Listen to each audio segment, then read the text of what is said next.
అందరికి నమస్కారం. ఇవాళ టాపిక్ E20 అంటే ఇథనాల్ 20% పెట్రోల్‌లో యాడ్ చేయడం. యాక్చువల్లీ ఇది ఏంటి అంటే ఈ టాపిక్ ఎట్లొచ్చిందంటే, ఈ ఇథనాల్ అనేది పెట్రోల్‌లో కలపడం. దానివల్ల లాభాలున్నాయి. లేవని ఏం లేదు. దానివల్ల లాభాలున్నాయి. ఎట్లాంటి లాభాలుంటాయంటే, కొంత ఎమిషన్ అంటే కార్బన్ ఎమిషన్స్ తక్కువైపోయి, పొల్యూషన్ కొంత తక్కువైపోతది. సిటీస్‌లో ఇప్పుడు మీరు గనుక చూస్తే ఢిల్లీ అట్లాంటి ప్లేస్‌లలో చూస్తే ఒక హాఫ్ డేస్ కొన్ని కార్లు నడుస్తాయి. ఇంకొక హాఫ్ డేస్ కొన్ని కార్లు నడుస్తాయి. ఎప్పుడు పీక్ పొల్యూషన్ సీజన్స్‌లో ఉన్నప్పుడు. అదెప్పుడు అంటే ఇప్పుడు పంజాబ్, హర్యానాలో అవి దగ్గరగా ఉంటాయి కదా! అక్కడ వాళ్ళు పంటలేసినప్పుడు కాలిస్తే ఆ పొగంతా వస్తది కదా! ఆ పొగంతా ఢిల్లీ వైపు వస్తున్నప్పుడు ఇంగ లేకుంటే మంచు టైంలో ఉన్నప్పుడు ఆ స్మోక్, ఆ ఫాగ్ లాగా వచ్చేసి అసలు కారు డ్రైవ్ చేయడానికి కూడా ఇబ్బందయితది. అట్లాంటి సందర్భంలో ఏం చేసిండంటే లాస్ట్ 2, 3 ఇయర్స్‌లో కనుక చూస్తే కొన్ని ఈవెన్ నంబర్స్ కార్లు కొద్ది రోజులు, ఆడ్ నంబర్స్ కార్లు కొద్ది రోజులు అట్లా. సో, ఆ పద్ధతులలో చేసిండ్రు. అట్లాగే మీరు గనుక చూస్తే చాలా సిటీస్ త్రూఅవుట్ ద వరల్డ్ చాలా సిటీస్‌లలో కూడా పొల్యూషన్ బాగా పెరిగిపోయింది. ఈ పొల్యూషన్‌ని తగ్గియడానికి యూజువల్‌గా ఇప్పుడు ఎలక్ట్రిక్ కార్లొచ్చినాయి. ఇంకా రకరకాలుగా సోలార్ ఎక్విప్‌మెంట్స్ చాలా వచ్చేసినాయి. ఇవన్నీ ఉన్నాయి. అయితే దీంతో పాటు ఇప్పుడేందంటే పెట్రోల్‌లో ఇథనాల్ కలపడం. ఈ ఇథనాల్ ఎక్కడి నుంచి వస్తదంటే షుగర్ కేన్ నుంచి వస్తది. ఇప్పుడు షుగర్ కేన్ పండించే రైతులు చాలా చోట్లలో పండించి ఆ ఇథనాల్ కలపడానికి వీలైతుంది. అయితే ఇథనాల్ ఇంతకంటే ముందు కలపలేదా అంటే కలిపిండ్రు. ఎంత 5% కలిపిండ్రు. ఓకే. E5 కలిపిండ్రు. అట్లా ఇంగా తర్వాత 10%కి వచ్చింది. ఇథనాల్ 10%కి వచ్చింది. ఇప్పుడు 20%కి కూడా వచ్చింది. ఇక ఇది చూసుకుంటూ పోతా ఉంటే ఇంక కొంచెం పెరిగేటట్టే ఉంది గానీ తగ్గే పరిస్థితి కనిపిస్తలేదు. ఎందుకు ఈ మాట అంటా ఉన్నానంటే సుప్రీం కోర్ట్‌లో యాక్చువల్లీ ఈ వీడియో నేను ఒక వారం రోజుల నుంచి చేద్దాం అనుకుని ఆపినాను. ఎందుకంటే సుప్రీం కోర్ట్‌లో కేస్ పడ్డది. పబ్లిక్ ఇంట్రెస్ట్ లిటిగేషన్ బిల్లు పడితే ఇవాళ అంటే నిన్న సోమవారం నాడనమాట. సుప్రీం కోర్ట్ ఈ కేస్‌ని క్వాష్ చేసేసింది ఇమ్మీడియేట్‌గా. Okay. Supreme court collegium system ఉంటది కదా! అక్కడ జడ్జిలు వాళ్ళు వాదోపవాదాలు విన్నది సరిగ్గా ఉందో లేదో ఇక నేనేం చెప్పను దాని మీద డిస్కస్ చేయను. ఎందుకంటే మనం కోర్ట్ పైన కొన్ని మనం మాట్లాడొద్దు కాబట్టి మాట్లాడలేము. కానీ నేనేం చెప్దాం అనుకుంటున్నానంటే యూజువల్‌గా కొంత వాదోపవాదాలు ఎక్కువ వింటే బాగుండు అనేది మాత్రం నా అభిప్రాయం. రైట్. అది నా పర్సనల్ ఒపీనియన్. దీనికి ఎవరితోటి ఏం సంబంధం లేదు. అయితే ఇక్కడ ఏంది ఈ మాట ఎందుకు చెప్తా ఉన్నానంటే ఎథనాల్ కలిస్తే మరి మంచిదే కదా! పొల్యూషన్ తగ్గుతుంది కదా! అంటే ఇంజిన్ కంపాటిబిలిటీ ఉందా లేదా అనేది కూడా చూసుకోవాలి కదా మరి మనం. ఇది ఎందుకు చూసుకోవాలి? ఇంకా దీంట్లో అవకతవకలు ఉన్నాయా అంటే మీకు చూపిస్తాను చూడండి ప్రజలారా ఇటు కొన్ని ఆశ్చర్యమైన టాపిక్స్ అనమాట. అయితే ఇక్కడ ఈ ఇథనాల్ బేసికల్లీ ఇదంటే ఆయిల్ కంపెనీస్ కదా! ఇవన్నీ ఆయిల్ కంపెనీస్‌ని డీల్ చేస్తా ఉన్నాయి. ఈ ఆయిల్ కంపెనీస్‌ని డీల్ చేసేటప్పుడు నేను మీకు ఆల్రెడీ చెప్పినాను కదా! ఇప్పుడు వీళ్ళు ఈ ఇథనాల్ ప్రైస్ పెంచేసిండ్రు. బేసికల్లీ చాలా తక్కువ దొరకాల్సిన ఇథనాలు దీని ధర పెట్రోల్ కంటే ఎక్కువ చేసిండ్రు. దీని కాన్సెప్ట్ ఏముంది అంటే పెట్రోలు ఇక్కడ చూడండి పెట్రోల్ రూ. 50 లెట్ మీ సీ ఇగో పెట్రోల్ ఇక్కడ ఉంది కదా! Let me take this pen sorry. Ego petrol రూ. 50కి వచ్చే పద్ధతులల్లా ఇక్కడ చూస్తున్నారు కదా! పెట్రోల్ రూ. 50కి వచ్చే పద్ధతులలో చేద్దాము అని అనుకుంటే ఇది ఎట్లా పాసిబుల్ అయితది? యాజ్ ఇట్ ఈస్‌గా ఇంతకంటే ముందు గనక చూస్తే వేరే ఉండే. ఇప్పుడు ethanol is costlier than petrol says oil ministry. ఎందుకు అంటే ఇదో స్కాము. ఈ స్కామ్ ఎట్లా నడుస్తుందో ఇక్కడ చూపిస్తది చూడండి. ఇక్కడ ఇథనాల్ పెంచే రైతులు పెంచేసిండ్రు కదా! అయితే ఇప్పుడు ఇన్ కేస్ ఇథనాల్ గనక యాక్సెప్ట్ కాకుంటే ఈ పంటలు, ఈ పొలాలు, ఈ బిజినెస్‌లు నష్టపోకుండా ఉండడానికి ఏం చేసిండ్రంటే ఇగో price of ethanol increased in no time to make quick windfall gains. Okay, this could be plan B of the scam executed to secure interest of the sugarcane belts in case E20 E27 plans have to be withdrawn. అంటే ప్రజలారా E20 E27 మనం అంటే ethanol 20% 27% కనుక court accept చేయకుంటే వీళ్ళ లాభాలు వీళ్ళు తీసుకోవడానికి ఏం చేశారంటే ఇథనాల్ ప్రైస్ పెంచేసారు. అమాంతంగా పెంచేసారు. ఎంత అమాంతంగా పెంచేసారంటే ఇగో ఈయనను చూపిస్తాను చూడండి. హీఈస్ నిఖిల్ గడ్కరీ. అసలు he is Nikhil Gadkari son of Nitin Gadkari. Nitin Gadkari గారి అబ్బాయి ఈయన. ఇక ఈయన 17,00,00,000 ఈ బిజినెస్ ఇప్పటిదాకా ఉంటే ఇది మొన్నటిదాకా దీని వాల్యుయేషన్ ఎంతుంది అంటే ఈ స్టాక్ ప్రైస్ రూ. 100 ఉంటాయి. ఇవాళ అది 700 అయింది ఇది. సో జస్ట్ ఇమాజిన్ ఎవరన్నా ఇప్పుడు ఈ కేన్ అగ్రో ఇండస్ట్రీస్‌లో గనుక పెట్టి ఉంటే రూ. 100 గనుక పెట్టి ఉంటే జస్ట్ 100 గనుక పెట్టి ఉండుంటే ఇవాళ రోజున 830 ఉందది. ఇప్పుడు కరెంట్ ప్రైస్ ఇది 830 ఉంది. అంటే ఇది మరి కోయిన్సిడెన్సా లేకుంటే ఇది ముందు అయ్యేదా? ఇగో ఇదైతే నాకు తెలియదు. ఈ 20 అనేది మరి ఇండియన్స్‌కి ఎట్లా చేస్తదనే తెలియదు. సో, 100 నుంచి ఇవాళ సర్క్యూట్ కూడా బ్రేక్ చేసింది. ఇది రోజు సర్క్యూట్స్ బ్రేక్ చేస్తుంది. 730 కాడ ఇక్కడ ఉంది ఇవాళ. So, this is breaking circuits. అంటే ఎవ్వరు అమ్ముతలేరు ఆ స్టాక్‌ని. అక్కడనే పెట్టుకున్నారు. ప్రజలారా మీరు ఎవరైనా ఉంటే కొనకండి. అసలు ఈ స్టాక్ ఇప్పుడు కొనకండి. ఎందుకంటే ఈ స్టాక్ మోస్ట్‌లీ పడుతుంది. ఎందుకు పడుతది అంటే లాభాలు తీసుకున్న తర్వాత కొన్ని పెద్ద కంపెనీస్, కొన్ని బిగ్ షాట్స్ ఏం చేస్తారంటే లాభాలు తీసుకుంటారు. లాభాలు తీసుకున్నప్పుడు 800 ఉన్న స్టాకు అమాంతంగా 100కో, 200కో పడిపోద్దది. అప్పుడు కొనుక్కుంటే ఫ్యూచర్ లాంగ్ టర్మ్ ఇన్వెస్ట్మెంట్‌కి పనిచేస్తది గానీ, ఇప్పుడు గనుక కొనుక్కుంటే మోస్ట్‌లీ మీరందరూ నష్టాల్లో ఉంటారు. కనుక కొనకండి ఈ స్టాక్. ఇప్పుడైతే కొనొద్దు. This is the highest level of PE right? అయితే ఇక్కడే అయిపోలేదు. మరి ఇక్కడ నితిన్ గడ్కరీ గారి అబ్బాయి నిఖిల్ గడ్కరీ ఇప్పుడు ఈ బిజినెస్ చేస్తుండు. ఇథనాల్ బిజినెస్ ఈయన చేతులల్లో ఇప్పుడు కొంతగా వెళ్ళిపోయింది దానికి. ఓకే. అయితే ఇంకొకటి చూడండి ఇక్కడ నితిన్ గడ్కరీ గారు ఏం చెప్పిండంటే see petrol will be diesel will be 50 rupees per litre and like petrol will be an alternative of 55 రూపాయలు. So you can see this right. ఇది ఎవరు చెప్పారు? నా మాట కాదు. ఇగో ఈయన ఛత్తీస్గఢ్లో నితిన్ గడ్కరీ గారు చెప్పారు రైట్. ఇది కొంచెం ముందు ఇంకా కొంచెం కిందికి వెళ్ళి చూద్దాం ప్రజలారా. ఇది ఏంటంటే ఇప్పుడు మరి ఇంత ఉన్నది కదా, దీనికి ప్రాబ్లమ్స్ ఏమైనా వస్తాయంటే ఇగో ఇంజర్ ఫెయిల్యూర్ వస్తే రావచ్చు. ఇది తప్పు అని చెప్పి చెప్తా ఉన్నారు. అయితే దీనికి కొన్ని సపోర్టింగ్ ఎవిడెన్సెస్ కూడా ఉన్నాయి. ఇగో మీకు చూపిస్తాను. యా దానికంటే ముందు ఇది ఒక్కసారి చూడండి. ఇది నేను 25th రోజు చేయాల్సిన కేసు. బార్ అండ్ బెంచ్లో కనుక చూస్తే పిల్ filed before supreme court against 20% ethanol blended with petrol. Okay, ఇది ఎన్నడు చూడండి. ఇది ఆల్మోస్ట్ ఒక 25th రోజే పడ్డది అనమాట. 20 తారీఖు నాడు పడితే ఇక మనకు ట్విట్టర్లో మాత్రం ఈరోజు 22 నాడు పోస్ట్ చేసిండ్రు. ఇది చూసిన తర్వాత నేను ఈ కేసు ఏమవుతుందా అనుకొని నేను ఇక్కడ ఆపినాను. అయితే ఇంకొకటి చూడండి, ఇక్కడ మనం ఇప్పుడు పెట్రోల్లో ఇథనాల్ కలుపుతున్నాం కదా. ఇథనాల్ కలిపితే వీళ్ళు ఏం చెప్తారంటే ఇక చూడండి ప్రజలారా, పీరియాడికలీ నీ దీన్ని క్లీనింగ్ నువ్వే చేసుకోవాలి నీ పెట్రోల్ ట్యాంక్ని, లేకుంటే ప్రాబ్లమ్స్ వస్తే రావచ్చు. మాదైతే రెస్పాన్సిబుల్ కాదు. We will not be responsible అని ఎవరు చెప్తున్నారు చూడండి. HP, Indian Oil Corporation, Bharat Petroleum, వీళ్ళందరూ ఇదే స్టోరీలు చెప్తా ఉంటారు. అంటే వీళ్ళందరూ ఆన్సర్ ఒకటే, పెట్రోల్లో మనకి ఇథనాల్ కలుపుతారు, బండి పాడైతే నీ ఇష్టం. ఇంతకుమించి నేను ఏం చెప్పాను రైట్. ఇంకా కొంచెం కిందికి వెళ్ళి చూద్దాం ప్రజలారా. అయితే ఇక్కడ చూడండి, ఏదైతే 20% మేము యాడ్ చేస్తున్నాం డైరెక్ట్గా వీళ్ళు పెట్టేసిండే. ఇక్కడ మనకి ఇంతకంటే ముందు చాయిస్ ఉంటుండే, ఇప్పుడు చాయిస్ కూడా లేదు, పోయించుకోవాల్సిందే అట్లాంటి పెట్రోల్. ఇవి చూడండి, ఈ కేన్ ఆగ్రో చెప్పినాను కదా, ఇంతకంటే ముందు నిఖిల్ గారు చేసింది ఇది. ఇక్కడ చూడండి ప్రజలారా, మొన్నటి దాకా ఎప్పుడు ఇది ఒక లెట్సే 2020 ఉందనుకో, 21, 23, 25 ఇప్పటిదాకా కూడా ఒక్క రూపాయి కూడా పెరగలేదు. ఇది ఇక్కడి నుంచి ఒక్క రూపాయి కూడా పెరగలేదు. అమాంతంగా ఇప్పుడు ఇది ఉన్న ప్రైస్ నుంచి ఇప్పుడు ఇక్కడికి వెళ్ళింది. ఇవాళ అయితే ఇంకా పైకి వెళ్ళింది, 830 కాడికి వెళ్ళింది స్టాకు.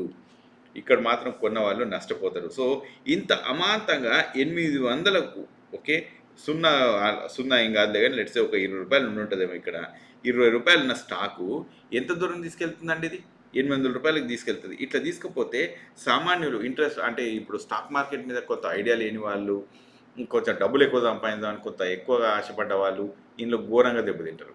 అంటే ఏం చెప్పాలనుకుంటున్నాను అంటే ఇట్లాంటి బిజినెస్ చేసే ముందు ప్రభుత్వాలు కొంచెం ఆలోచన చేసి చేయాలి.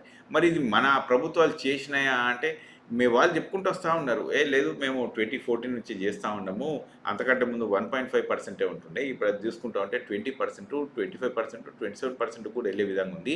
ఇంక ఇట్లా మనం దీన్ని ఎక్కడ ఆపుతారో మనకేం తెలియదు. మరి ఇది ఎక్కడ దాకా ఆగొచ్చు అంటే ఇప్పుడు మీరు కనుక చూస్తే బ్రెజిల్లో ఇథనాల్ 100 కూడా వాడతారు. అంటే ఆల్మోస్ట్ 50% మొత్తం వాడుతున్నట్టే ఇక్కడ. కానీ that happened over a period of time. వాళ్ళంత ఫాస్ట్గా పుష్ చేయలేదు. కొన్ని సంవత్సరాల నుంచి, అసలు ఒక 20 కొన్ని డెకేడ్స్ నుంచి వాళ్ళు చేసుకుంటూ వస్తూ ఉన్నారు. ఇది నేను చెప్పింది కాదు ప్రజలారా, మీరు ఒక్కసారి కిందికి వచ్చి చూస్తే మీకు కొంత ఇన్ఫర్మేషన్ కనిపిస్తూ ఉంటుంది. ఇథనాల్ స్కామ్లో ఇగో ఇట్లా ఉంటుంది అనమాట. ఇంతకంటే ముందు 5%, 10% ఉండే. ఇగో ఇక్కడ చూడండి, Brazil is the only country. Okay, Brazil is the only country ఉంటుంది కదా. Brazil is the only country to see these things. చూడండి, ఎథనాల్ బ్లెండ్ ఈ రేషియోస్లో ఓకే 1:100 ఇక్కడ ఉంది కదా, 1:100 ఇక్కడి వరకు తీసుకొని బ్రెజిల్ ఇంత ఇంత లెవెల్‌కి తీసుకుపోయిందనమాట. అట్లాగే మరి guarantee none of the car manufacturers can give guarantee or warranty for your vehicle. ఇది నేను చెప్పింది కాదు. ఒక ఇగో ఇతను భరత్ నాయుడు అని చెప్పి ఈయన రాసుకుంటూ వచ్చిండు ఇక్కడ. ఈ ఇన్సూరెన్సులు దీనికి అండర్ మరి అప్రూవల్స్ అయితాయా అంటే నీ క్లెయిమ్స్‌కి తెలవదు. ఇక ఆయన ఏం చెప్తారో తెలవదు మనకు. మినిస్ట్రీ ఏం చెప్తుందంటే మైలేజ్‌లో ఒక 5-10% మాత్రమే తేడా ఉంటది. అంతకంటే ఎక్కువ తేడా పడదు అని మినిస్ట్రీ చెప్తా ఉంది. మరి ఇది ఎంతవరకు కరెక్ట్ అనేది మనము దీని మీద ఇంకొంచెం రీసెర్చ్ చేయాల్సింది ఉంటది అందరూ. మరి చేసిండ్రో లేదో మనకు తెలవదు. అయితే ఒక ఒక కస్టమర్ రాసిండండి. ఒక కస్టమర్ ఒక ఈమెయిల్ రాసిండు. Mister Thakur greetings from Renault అని చెప్పి ఆయన రాసుకొచ్చిండు. ఎవరికి? కస్టమర్‌కి. ఓకే. ఏం రాసుకొచ్చిండు అంటే ఇగో చూడండి ఇక్కడ. We would like to inform you that the Triber 2022 has not been tested for compatibility with E20. ఈ E20 వెహికల్‌కి మేము టెస్ట్ చేయలేదు. కనుక ఇది వాడకండి అని చెప్పి చెప్తా ఉన్నారు. ఇది ఎవరు? రెనాల్ట్ ఇండియా వాళ్ళు. రైట్. ఇది ఇక్కడే అయిపోలేదు. రెనాల్ట్ ఇండియా వాళ్ళే కాదు. ఇగో ఇక్కడ హ్యుండై వాళ్ళు. వీళ్ళు ఏం చెప్తారంటే మాది కొంత టెస్ట్ చేసినాము, ఇథనాల్ బ్రాండ్ వాడొచ్చు అని చెప్పి చెప్పిండ్రు. కానీ ఎట్ యువర్ ఓన్ రిస్క్ అని మళ్ళీ కిందికి వచ్చాక చెప్పారు. ఇక్కడ చూడండి ఆయన ఓకే అని చెప్పిండు అక్కడ. ఇగో ఇక్కడ చూడండి. We recommend refuelling at authorised and trusted fuel stations to ensure the best performance of your vehicle. అంటే ఇప్పుడు ఎవరు బెస్ట్ కాదో మనము కస్టమర్లం అండి. మనం రోజు పెట్రోల్ పోయించుకుంటూ ఉంటాం. పెట్రోల్ పోయించుకున్నప్పుడు ఎవరు కరెక్ట్ ఉన్నారో ఎవరు లేరో మనం ఎట్లా టెస్ట్ చేస్తాం? అది గవర్నమెంట్ టెస్ట్ చేస్తుంది. గవర్నమెంట్కి ఏజెన్సీస్ ఉంటాయి. టెస్ట్ చేసి వాళ్ళు చెప్తారు. లేని వాళ్ళని తీసేసి ఉన్న వాళ్ళని ప్రాపర్గా ఉన్న వాళ్ళని మాత్రమే పెట్టుకోవాలి అక్కడ. కానీ అది జరుగుతుందా అంటే మనం టెస్ట్ చేసుకోవాలంటది. మనం ఎట్లా టెస్ట్ చేసుకుంటామో ఇక మరి నాకైతే తెలియదు అది. సో అది బాగా టెక్నికాలిటీ ఉంది అందులో. But I will tell you one more thing. ఇక్కడే అయిపోలేదు. ఇంకొక వ్యక్తి మంచిగా రాసుకొచ్చానండి. ఇక ఈయన హీ ఈజ్ ఆల్సో లైక్ ఒక ట్విట్టర్లో రాసుకొచ్చాడు అతను. ఈయన ఏం చెప్తున్నానంటే మనకు ఇగో పెట్రోల్ ఇంతకంటే ముందు ఇథనాల్ 1.5% ఉండే 2014లో. ఇది 18% అయింది ఎప్పుడు? ఫిబ్రవరిలో. ఇప్పుడైతే ఏకంగా 20%కి వచ్చేసింది. ఇది ఇయర్ ఎండింగ్ కల్లా ఇది క్లియర్ అవుతుంది. మరి ఎన్ని వెహికల్స్ ఈ కంపాటబిలిటీకి మీట్ అవుతున్నాయి అని అంటే మరి తెలియదు. ఇక దీని మీద కొంచెం చూడాలి.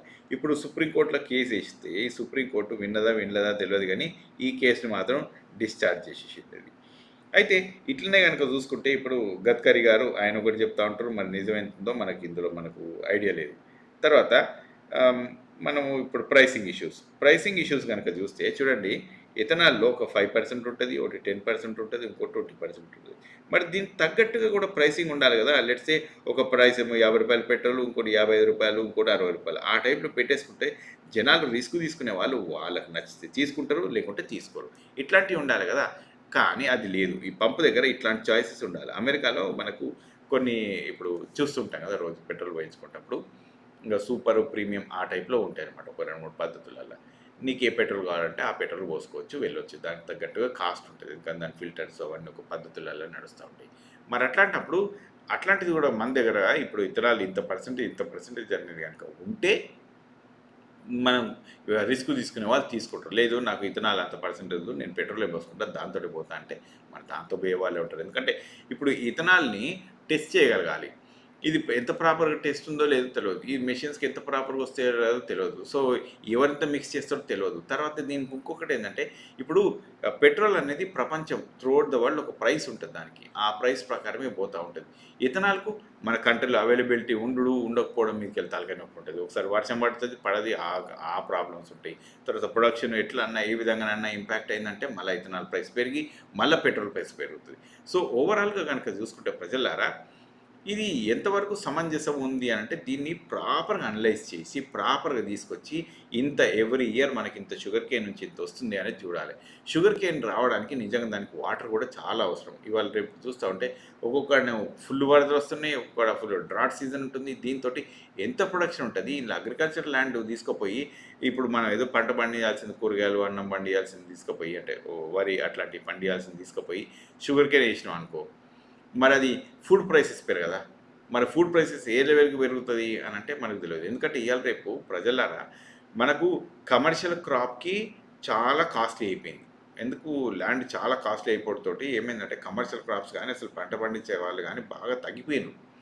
కానీ అట్ ద సేమ్ టైం ఇప్పుడు ఇట్లాంటి కమర్షియల్ క్రాప్స్ కనుక తీసుకొస్తే అసలు అంటే మన ఇప్పుడు ఫుడ్ క్రాప్స్ ఉంటాయి కదా, అవన్నీ అంటే అన్ని దెబ్బతినకుండా చాలా మటుకు దెబ్బతినే అవకాశాలు ఉంటాయి. మరి ఇవన్నిటిని గవర్నమెంట్ దృష్టిలో పెట్టుకొని చేస్తే బాగుంటుంది అనేది ఇంకోటి నా ఉద్దేశం. మొన్నటిదాకా కనుక చూస్తే తెలంగాణలో ఇప్పుడు ఈ ఈ యుద్ధమే జరిగింది. ఈ ఎథనాల్ ఫార్మింగ్ చేయొద్దు అనే టైప్లో యుద్ధమే జరిగింది ఇక్కడ, రైట్?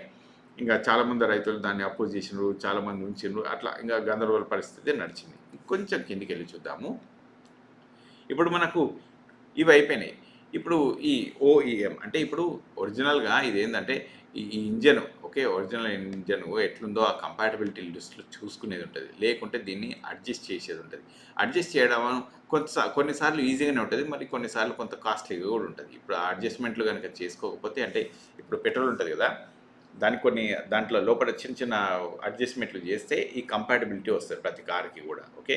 అయితే నాకు ఇంకొకటి ఏంటంటే ఇక్కడ ఇప్పుడు ఈ పెట్రోల్ ధర తగ్గించేసేసి ఇంకా మనం ఇథనాల్ కలిపి లేకుంటే ఇంకేదో కలిపి ఇవన్నీ తీసుకొచ్చి మనకు అసలు ఇప్పుడు కార్బన్ ప్రోడక్ట్స్ తగ్గిద్దాము, అంటే ఫ్యూయల్లో మనం బర్న్ చేసిన కార్బన్ ప్రోడక్ట్స్ ఉంటాయి కదా, అవి తగ్గిద్దాము అని అనుకుంటుంటారు. నాకు ఒక క్వశ్చన్ ఇక్కడ, గడ్కరీ గారికి కానీ ఎవరికైనా కానీ నాకు ఒక క్వశ్చన్ ఉంటుంది ఇక్కడ. ఏంది అంటే ఇది బదులు సిఎన్జిని పెంచవచ్చు కదా. సిఎన్జి సిలిండర్ ఇప్పుడు మన సిఎన్జి వెహికల్స్ మీద ధర తగ్గించి సిఎన్జి కోసం అవైలబిలిటీ కనుక పెంచుతుంటే ఎంతో మంచిగా ఉంటుంది. దాని అవైలబిలిటీ ఇప్పుడు మనం కనుక చూస్తే సిటీ అవుట్స్కర్ట్స్లో ఎక్కడనో ఉంటుంది. అసలు ఆ గ్యాస్ స్టేషన్ తక్కువ ఉంటే మీరు ఎక్కడికైనా పోయి చూడండి, సిఎన్జి మీ కార్లో పోయించుకోవాలి అని అనుకుంటే you have a big queue in front of you. అంటే మేము ముందు ఓ అరగంట సేపు నిలబడితే కానీ ఆ సిఎన్జి పోయించలేని పరిస్థితి తయారైంది. మరి అది ఎంతవరకు సమంజసం, అది ఎంతవరకు కరెక్టు? ఆ నెంబర్ పెంచితే ఈ నెంబర్ పెంచాల్సిన అవసరం లేదు కదా. ఇప్పుడు పంట పొలాల మీద దెబ్బ తీయాల్సిన అవసరం లేదు. ఎవరినన్నా రైతులను అది వేసుకొని ఇంకా లాభ నష్టాలు చూసుకోవాల్సిన అవసరం లేదు. At the same time pollution కూడా అంతే ఉండదు. ఇవన్నీ కూడా ఉన్నాయి కదా. So when you compare, CNG has got less pollutants than compared with the petrol, even mixed with ethanol. అట్లాంటప్పుడు సిఎన్జిని మనం పెంచుకుందాము. సిఎన్జిని పెంచుకొని దాని గ్యాస్ స్టేషన్స్ ఇచ్చుకుంటే లాభాలు జరుగుతాయి. ఇంకట్నే ఎలక్ట్రిక్ వెహికల్స్కి ఎట్లా సబ్సిడీ ఇస్తున్నామో సిఎన్జికి కూడా అట్నే ఇచ్చుకుందాం. ఇంక ఇక్కడ అయిపోయిందా? అయిపోలేదు ప్రజలారా, ఇంకొంచెం చూపిస్తాను చూడండి. ఒక ఫేజ్డ్ ఎక్స్పాన్షన్లో చేయాల్సినవి ఎట్లా పడితే అట్లా చేసాం. ఇగో ఈయన ఒక అతనేమో ఈయన నితిన్ గడ్కరీ కొడుకు నిఖిల్ గడ్కరీ, రెండో అబ్బాయి ఏమో సారంగ్ గడ్కరీ. వీళ్ళిద్దరు కూడా గడ్కరీ గారి పిల్లలే. వీళ్ళిద్దరు కూడా ఈ బిజినెస్లనే ఉన్నారు. ఇప్పుడు వీళ్ళిద్దరు కూడా ఏంది ఇథనాల్ ప్రొడక్షన్ కంపెనీలనే ఉన్నారు. ఇంకా రియల్ ఎస్టేట్లలో మిగతా బిజినెస్లు ఉన్నారు, కానీ ఈ బిజినెస్ అయితే వీళ్ళకు ఉన్నాయి, అమాంతంగా పెరుగుతున్నాయి. ఇంకో అట్లనే ఈయన కనుక చూస్తే ఆల్డర్ ఆగ్రో, ఇక ఈయన ఎవరు? అశ్విని వైష్ణవ్, ఈయన ఒక మంత్రి గారు. మరి ఈయన కంపెనీ వేరే లెవెల్కి వెళ్ళిపోయినామంటే ఇవన్నీ. ఇంకా మిగతా వాటిలోనే ఎంత పెరిగిందంటే చూడండి, లాస్ట్ 5 yearsలో 700% పెరిగింది. ఇంత పెరుగుకుంటూ పోతున్నాయి. తర్వాత ఇగో ఇక్కడ చూస్తున్న ప్రజలారా, supreme court dismisses public interest litigation challenging E20 petrol policy seeking the option of ethanol free petrol. అంటే ఈ కేసును కొట్టేసిండు, వాళ్ళ మొత్తం కొట్టేసి డిస్మిస్ చేసేసిండు ఈ కేసు. చూడండి, this is what it is happening. అంటే ప్రజలారా, ఇంకా ఈ వీడియో ఇక్కడ ఆపేస్తాను నేను. It is becoming two lengthy. Ethanol వాడచ్చు వాడకపోవడం అనేది కొంచెం టెస్ట్ చేయాల్సిన అవసరం ఉంది. వెహికల్స్ని టెస్ట్ చేయాల్సిన అవసరం ఒకటి ఉంటుంది. తర్వాత ఈ పాసిబిలిటీస్ చాలా రకాలుగా, అసలు రైతులకు ఎంత ఫీజిబిలిటీ, ప్రొడక్షన్ ఎంత ఉంటుంది, ఇది చూడాలి. ప్రైస్ కంటైన్ చేయాలి. ప్రైస్ కనుక కంటైన్ చేయకపోతే ఇథనాల్ ప్రైస్ ఇవ్వాలనేవి ఎక్కువ ఉంది. ఇదే కనుక కంటిన్యూ అయితే మన పెట్రోల్ ప్రైస్ ఇంకా పెరుగుతుంది. దాన్ని అసలు ఫ్యూయల్ ఎంత ఉండాలో అంత రాదు. లెట్స్ ఇప్పుడు మనం 100 రూపాయల పెట్రోల్ అనుకుందాం, ఇవాళ ఇథనాల్గా దాని కాస్ట్లీగా అయిపోయి దాన్ని 110 కన్నో 120 కన్నో మనం తీసుకుపోయినాం అనుకో, అది ఇంకా కాస్ట్లీగా తయారవుతుంది. మరి కాస్ట్లీగా తయారైంది, సరే ఓకే, ఏమన్నా దీనివల్ల లాభమా అంటే మళ్ళీ గ్యాస్ ప్రైస్ అంటే గ్యాస్ మైలేజ్ తగ్గిపోతుంది. అంటే మీకు ఏమవుతుంది, ఓవరాల్గా ఇటు ధర పెరుగుతుంది, అటేమో మైలేజ్ తగ్గుతుంది. దీనికి ఇంకా రెండింటితో పాటు ఇంజన్ కూడా దెబ్బతినే అవకాశం ఉంటుంది. మరి దీనికి ఇన్సూరెన్స్ కవర్ చేస్తా అంటే ఇన్సూరెన్స్ కొన్ని కవర్ చేస్తాయి, కొన్ని కవర్ చేయి. మరి దీనికి ఏం చేయాలంటే మెషిన్ను ఫిక్స్ చేయాలి. అంటే దానికి ఫిల్టరేషన్ మెషిన్స్ ఫిక్స్ చేయాలి. మరి కొన్నిటికి ఫిక్స్ అవుతుంది, కొన్నిటికి ఫిక్స్ కాలేకపోయి అట్లాంటి సందర్భాలు ఉంటాయి. ఎందుకంటే కొన్ని ఇంజన్ కంపాటబిలిటీ ఉండే కాబట్టి అది పని చేయకపోవచ్చు. సో ఇట్లా ఇవన్నీ కనుక చూసుకుంటూ కూర్చుంటే మనకు సిఎన్జి యాక్సెసిబిలిటీ ఉంది, దీన్ని కూడా చేస్తే బాగుంటుంది. ఇంకా మరి ఇవన్నీ మరి వీళ్ళందరూ ఆలోచించే ఉండుంటారు. I hope this one will be for the betterment of our society to reduce the pollution. ప్రజలారా, ఈ వీడియో ఇక్కడ ఆపేస్తాను. If you have any comments, post it down. Thank you very much.